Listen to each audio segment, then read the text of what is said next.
standing in front of them. Hey, good afternoon, YouTube. Good day, good morning, whenever you come across this video. So the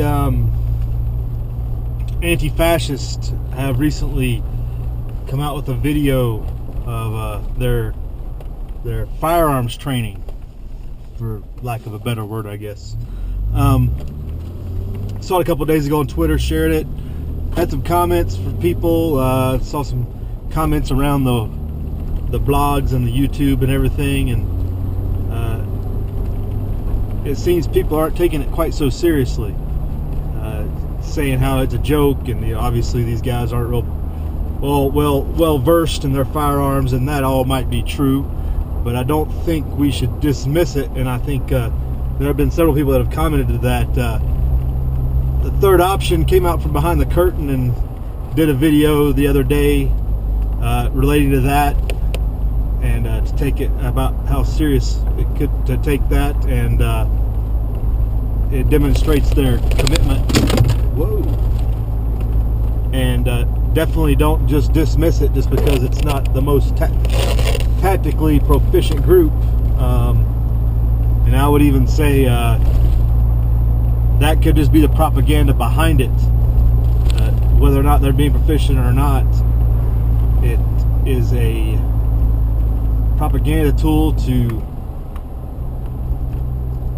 either get you in a mind frame of their capability, or just to help recruit for them as well. Just like ISIS and all these other groups, videos have a target audience and they have a targeted message.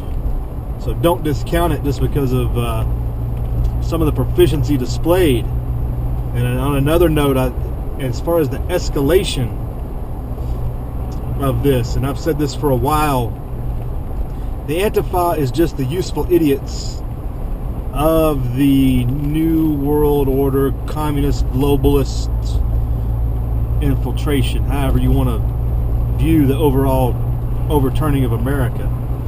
The Antifa are just going to be the useful idiots. So I think they're being encouraged in this course of action they're taking with this violence, I guess you would say. The scene in Berkeley and a couple other places obviously shows their mindset. It's definitely an escalation and a difference, since we saw how the Tea Party and those things were received, and Tea Party evolved and eventually blew up in 2012, and you had the Occupy Wall Street group, which again, those things were fighting the establishment, and they just kind of got dispersed and mitigated. They got infiltrated, and they got their message skewed, and ended up just kind of dissipating. While this group seems to be gaining steam and gaining street cred, maybe, or gaining followers, and just being able to do whatever they want. They're getting promoted. They're getting there's no limits on their actions, it doesn't seem like. Police don't really crack down on them until after the fact, and I think that has to do with they are fighting against the people. They are not fighting against the government. They're not trying to take down government structures. They are fighting against the people themselves. So the government's not going to resist. The government's not there to crush them. Until they get attacked, the government won't do anything, which is why the Tea Party and the Occupy Wall Street got dismantled, because they were seen as a threat. Meanwhile, these guys do what they do because and they get no real crackdown. Now, with this armament of the group and probably other groups, and this display of willingness to use them, that's what take it to the next level. And the next level it's going to take it to is the intended implementation of the police state, and how that's going to happen, or what I foresee. And this isn't a prediction, this is just kind of evaluation of an evaluation of the scenario, evaluation of what's going on, in that somebody's going to stand up to these guys like they have in these other locations. So what happens when a Berkeley happens when both groups are armed? And I'm not saying you should go out and force it or anything, but you can't just let a bunch of communists run around intimidating people either. But at some point, some people are going to stand up to them, and it's going to be a armed group against another armed group, and triggers are going to get pulled, and that is what's going to drop the hammer of the police state. That's going to, for the good of the peace and welfare of the galaxy, they're going to bring in the peace and prosperity by providing security for all through the vast webs. That's the danger of this group, really, is the response from the control grid, and that people are going to ask for from the control grid if there is an armed altercation between what we would call patriot group and one of these communist groups. That's the real danger here of what could really escalate things quickly. We talk about the escalation and the increasing,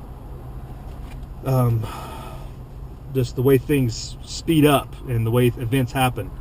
That would definitely speed things up rapidly. SHTF, but the police state and the control grid dropping down on everybody, which is what they want anyway. They want the state to control everybody so they'd get what they want.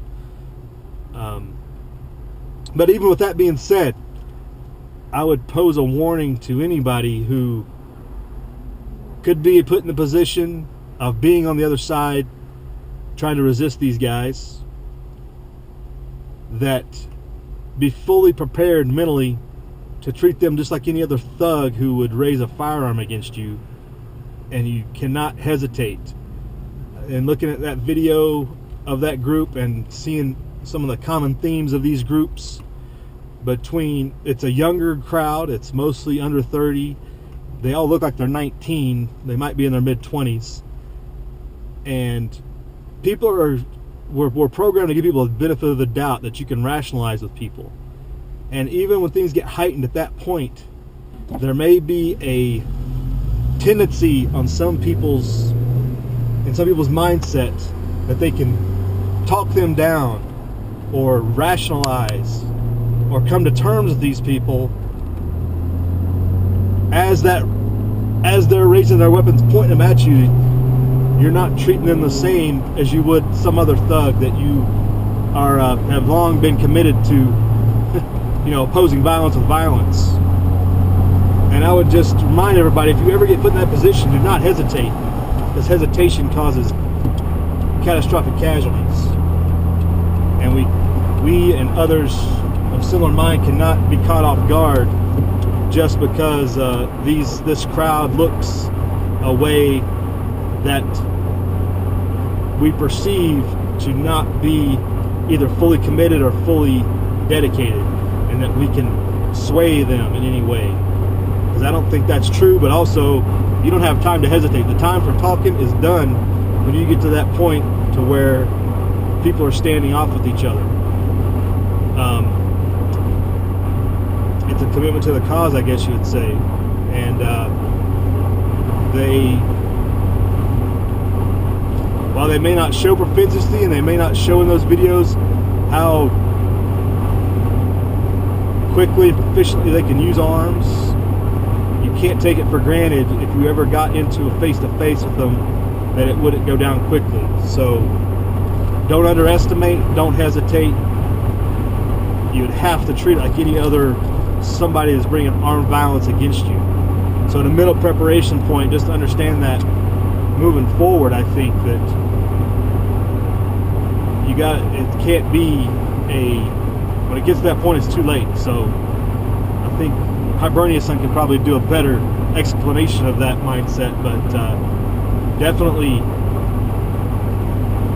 be prepared for sure, and understand that these Antifa groups' ultimate objectives may be realized just by causing an altercation like that. So just some words of advice in my estimation of the situation as it stands. Things could speed up very quickly if they get what they want. in an opposed standoff of some sort. So, just some observations. We'll put some links below to some of those videos, and you all know what to do. Prepare, live free.